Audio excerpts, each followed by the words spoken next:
So we are officially in Chapter 3, and I think Chapter 3 is one of the coolest things about the college algebra course. We start looking at some really fancy graphs and functions, and we get to a point where we know what some of these graphs are going to look like just by looking at their equations. And it really it's kind of cool and neat how it all works out. We are officially done with all developmental material, so from here on out it's regular college algebra material. So you probably noticed that all the quizzes are over, and it's just regular college algebra material and test over that from here on out. Okay. All right. So quadratic functions. We've mentioned quadratics before. Quadratics always have an x squared in the equation, and so notice that it's still f of x. Remember, f of x means y. Only they're promising you that it's a function. Has a number in front of x squared plus some number in front of x plus c, and c is going to be some constant. Okay. So what happens is anytime we have an x squared, we end up with this parabola shape. And it may be shifted around into a different spot, shifted up or down or left or right, or it may open upside down. But anytime there's an x squared, there's going to be a parabola shape. Sometimes people call it a U shape, but the official term is parabola. The domain of a quadratic function is always going to be from negative infinity to positive infinity. If you look, anytime there's a parabola, it's going to go left forever and right forever, okay? Whether it's opening down, opening up, whether it gets, scooted up or down or left or right, the domain is always going to be negative infinity to infinity, okay? The parent function, if I were to make a table of values for a quadratic, and I could plug in, -2, -1, 0, 1, and 2, I'm squaring whatever the number I put in for x. So if I put in a -2 for x and I square it, I'm going to get a +4. If I square a -1, I get a 1. If I square a 0, I get a 0. Ran out of room there. Let's add a couple more. If I square a +1, I get a 1. If I square a +2, I get a 4. So what happens is -2, 4 is a point. -1, 1 is a point. 0, 0, 1, 1, 2, 4. So we get this U shape or parabola shape. Okay? So that's our parent function, y equals x squared, and we've made tables and graphed that before.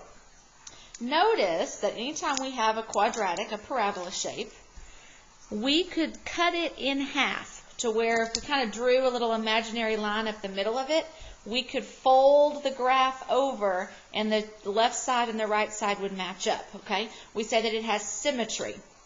So in a quadratic equation or quadratic function, there will be a vertical line that serves as the axis of symmetry.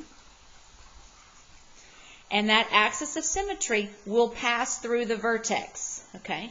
That vertex will always be the lowest point if our graph opens up, or if we ever have a situation where the parabola is opening down, then the vertex will be our highest point, our maximum point.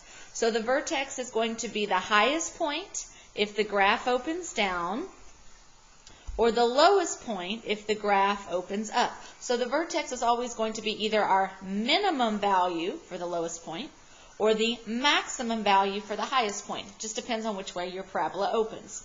So that means the y value of this spot is either a max or a min, depending on which way the graph opens.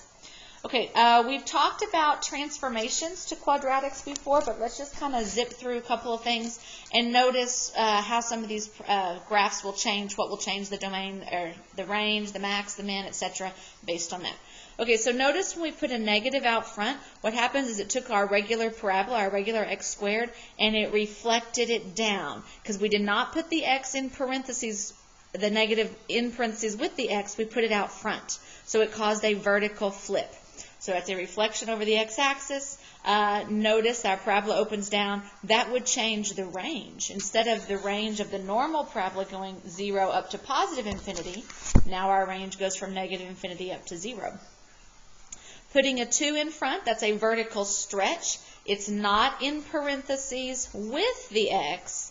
Notice this 2 is separate, so it's going to cause a vertical stretch. The graph gets kind of tall and skinny. Okay. If we put a 1/2 out front, that would smash it down vertically so that it gets compressed. Our parabola is wider. If they put a plus 3 in the parentheses, that would be a sideways shift. And remember, the x's always lie. You would think plus would go to the right, but it's going to go to the left. So that sent the graph left 3 units. Notice our axis of symmetry that used to be right there on the y-axis would now go left 3 units. If our function was x minus 2 squared, remember x's lie, you would think it would go left 2, but it goes right 2. Okay, so our axis of symmetry moved right 2 units. Notice where they put this plus 1. This plus 1 is after the x squared, so it's vertical, and it did move up 1. So notice what happened there. Our minimum, instead of it going down to 0, the minimum only comes down to 1. So the minimum is 1. Notice that my range, instead of starting at 0 and going up to positive infinity, that my range would be from 1 to infinity. X squared minus 4. The minus 4 is going to cause the graph to move down 4 units. So notice the min on this one is -4. And our range would be bracket -4 to infinity. Okay, so scooting it up and down changes your max or min and changes your range. Okay, let's see if we can put all of it together here. Well, this negative out front is going to cause a vertical flip, so that's why it's opening down. The minus 1 made it, let me write this down here. The negative caused a vertical flip or a vertical reflection.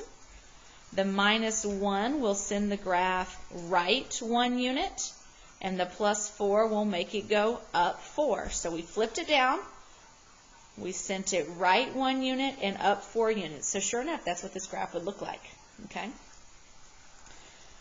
This one, well, the plus 1 is going to send it left 1 unit. The minus 3 will send it down 3 units. And then the 3 out front will stretch it vertically, make it tall and skinny. So that is what it would look like. Okay. And of course, we could graph these in our calculator and get a table of values to plot the points. But it's nice to be able to look at this equation and know what to expect over here. Okay. Now, notice that these equations, well, back up for a second here. 2 different ways that we can write a quadratic equation. One is in this standard form. Some people call it the general form or quadratic form, where we have the ax squared plus bx plus c. Okay? There are some nice things about that. We could factor it. We can do quadratic formula from this. There's some really nice things about this format. Notice that the a value, the number in front of x squared, is either going to be a positive or a negative number. If it's a positive number, our graph is going to open up. Notice all of these examples right here. The number in front of x squared was a positive 1, and the graph opened up. The number in front of x squared was a positive 1, and the graph opened up. The number, if I had FOILed it all out, would have had a positive 3 out in front, and the graph opened up. But when there's a negative out in front, the graph will end up opening down. Okay? So I always think A is for attitude. Okay? If you have a positive attitude, a positive number in the A position, your graph is going to be smiling. If you have a negative attitude and you have a negative number in the A position, your graph will be frowning. Okay, so I think A for attitude, and that tells me whether the graph is going to open up or down. Okay? Now, there's another way besides this ax squared plus bx plus c format that we can write quadratic equations, and that is what we call vertex form. Vertex form still has that a value out front. It still tells us whether it's going to open up or down by the a value here. But notice, instead of a b and c, it's going to say x minus h, and then we'll have our squared, and then we'll have a plus k at the end.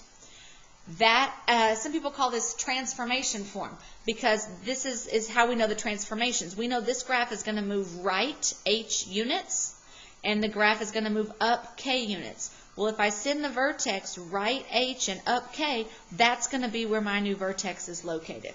Okay? So that's one nice thing about this, is in vertex form you can tell where the vertex is directly. When you look at these formats, you don't necessarily know. So this one, I knew the vertex was at send it right 1 and send it up 4, and that's where this vertex was. Same here. I knew it went left 1 and down 3, and that's where this vertex was. When you're in the traditional ax squared plus bx plus c format, you don't know where the vertex is. We'll talk about how to find it, but you don't know where it is just by looking at the equation. Okay. All right, so let's look at a couple of examples here. Notice this equation is in vertex form. Okay. It's already been put in vertex form for us. Some people call it the HK form. Okay. So can we tell some information about it? They want the vertex, the axis of symmetry. They want to know whether the vertex is a max or a min, and they want the domain and range. Okay, so let's find the vertex. Now, they were nice and graphed it over here for us, but even if we ignore the drawing that's already there, I bet we already know what's going to happen to this picture. Just based on transformations, I know this graph is going to go right 3, and I know the minus 9 is going to make it go down 9.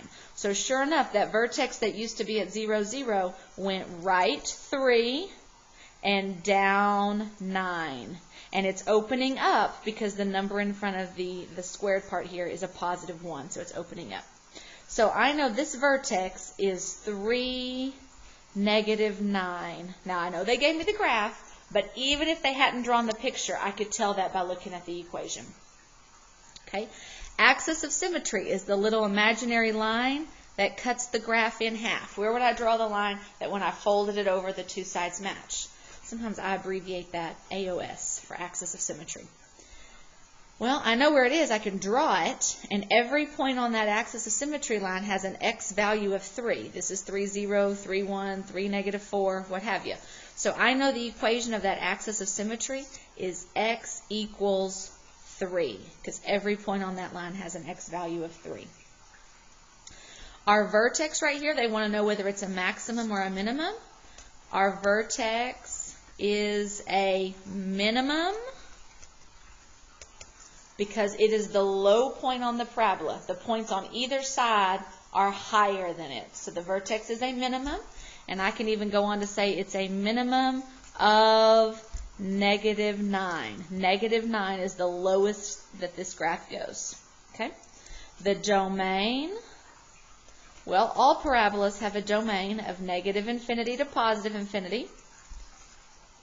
And the range, remember, started from the bottom, now we're here. So how low does it go? It starts at negative 9. That's the lowest it goes. I'm going to put a bracket on it because it touches negative 9. And then how high does it go? It goes up to infinity. So I'll put a parenthesis on that. Another example here. This time, the vertex is going to go right 2 units. And then down 1. And the reason the graph is opening down instead of up is because of this negative value in front. So there's actually some really nice things about that vertex form. We could probably draw a pretty good graph just freehanding it, just based on knowing where the vertex is and which way it opens. We could draw a pretty nice little sketch. Okay? So our vertex, again, just by looking at the equation, not necessarily the graph, the vertex is at positive 2, negative 1. The axis of symmetry is going to be x equals 2. It's always going to be the x value of that vertex. X equals 2 is where the imaginary line is that cuts that graph in half. The vertex is a max because it's a high point. Every other point on the parabola is below it, so the vertex is a maximum value. And that maximum value is negative 1. Negative 1 is as high as this graph goes. Okay. The domain is negative infinity to positive infinity. All parabolas, all quadratics have a domain of negative infinity to positive infinity. And the range is negative infinity. Started from the bottom, now we're here. It goes down to negative infinity. And how high does it go? It goes to negative 1. And I'm going to bracket that because it does touch the negative 1. Okay, so vertex form is pretty nice because we can see exactly where the vertex is. And once you know the vertex, it's pretty easy to tell your axis of symmetry, what your max or min is. Notice that the x value of the vertex was my axis of symmetry number. Here it was 2. Here it was 3. Okay. The y value of your vertex is either your max or your min. If the graph opens up, the y value is your minimum. If the graph opens down, then the y value is your maximum. Okay. So we can use that to answer quite a few questions about graphs if they're in vertex form. In the next video, we'll look at some standard form, the ax squared plus bx plus c, and we're going to determine how to find some things from that format.